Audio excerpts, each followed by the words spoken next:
ఎవరు అబ్బాయిమా కొత్తగా చెత్త అయితే దానికి వచ్చిందా? మో చెత్తామా ఏడున్నది ఉర్రే సంధ్య నువ్వా? ఏమి చెత్త ఎత్తున్నావా? ఏం లేదండి, మా ఇంటి ముందరున్న డ్రైనేజ్ కాలువలో చెత్త అంతా నిండిపోయి కాలువ నీళ్ళైతే పైకొచ్చేస్తున్నాయి. దానివల్ల మాకు రోగాలు వచ్చే అవకాశం ఉంది. దోమలు కూడా ఎక్కువైపోయినాయి. అందుకనే మా ఇంటి ముందరున్న డ్రైనేజ్ కాలువని మేమే అయితే శుభ్రం చేసుకుంటున్నాము. నేను ఆ డబ్బాతో ఎత్తుతున్నానని మా అత్తమ్మ వెళ్ళి పార తీసుకొని వచ్చి ఆ పారతో ఎత్తుతా ఉంది.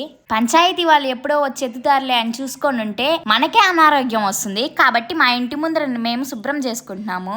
మా ఇంటి ముందు ఉన్న చెత్తని మేము ఎత్తుకుంటున్నాము. ఇదేం తప్పు కాదు కదా. నేను ఏ గవర్నమెంట్ని కించపరచట్లేదు.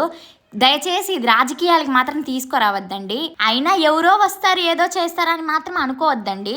మన ఆరోగ్యం మన చేతుల్లోనే ఉంది. మన పరిసరాలను మనం శుభ్రం చేసుకోవాలి. చెత్త పక్కనే వేస్తున్నారు అనుకోవద్దండి. ఆరిన తర్వాత తీసేస్తాం దాన్ని. చూడండి, మా ఇంటి దగ్గర మేము శుభ్రం చేసుకున్నామని మా అక్క వాళ్ళ ఇంటి దగ్గర కూడా ఆమె శుభ్రం చేసుకుంటా ఉంది. మార్పు అనేది ఒకరితోనే స్టార్ట్ అవుతుంది. మళ్ళీ చెప్తున్నా, ఇదైతే రాజకీయ పరంగా మాత్రం చూసుకోవద్దండి. ఇది కేవలం ఒక అవేర్నెస్ వీడియోగానే చూడండి బిఫోర్ ఆఫ్టర్ ఫొటోస్ ఎంత శుభ్రంగా ఉందో. ఇంకటి నుంచి మన పేజ్ లో అవేర్నెస్ వీడియోస్ కూడా వస్తా ఉంటాయి. ఫాలో అవ్వండి. By bye friends.